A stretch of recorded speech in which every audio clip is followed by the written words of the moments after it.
Mesdames, Mesdemoiselles, Messieurs, bienvenue dans la quotidienne des marchés du FX. Nous sommes le jeudi 7 mai 2015. Les indices américains ont fini en baisse après la mise en garde de la présidente de la Réserve fédérale, Janet Yellen, contre la surévaluation des actions. Le Dow Jones a reculé de 0,48%, le Nasdaq de 0,40% et le S&P 500 de 0,45%. Microsoft a également perdu 2,77%, clôturant à 46,28 $.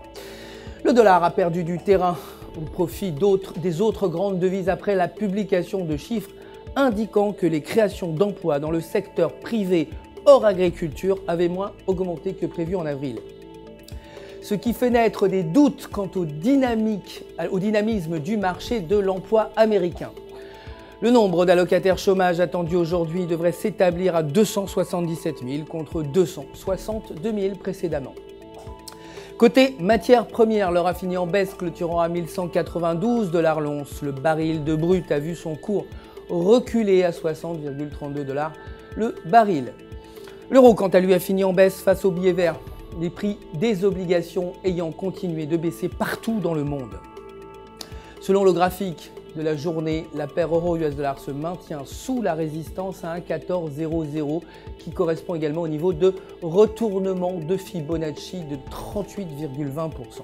Si ce niveau est dépassé, la paire pourrait tester le prochain niveau. S'il reste en dessous, elle pourrait retomber à 1,1000. La livre s'est appréciée face au dollar après la publication de chiffres indiquant que la croissance du secteur britannique des services avait atteint son plus haut niveau depuis 8 mois en avril. Techniquement, selon le graphique de 1 heure, la paire livre-US-dollar évolue dans un canal haussier. Si la paire dépasse la partie inférieure du canal, elle pourrait retomber aux alentours de 1,5150.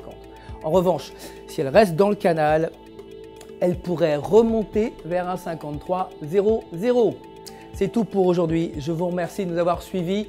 Je vous retrouve bien sûr demain matin pour les dernières nouvelles des actualités des marchés. D'ici là, restez en notre compagnie, bien sûr, sur www.ufx.com pour toutes vos opérations.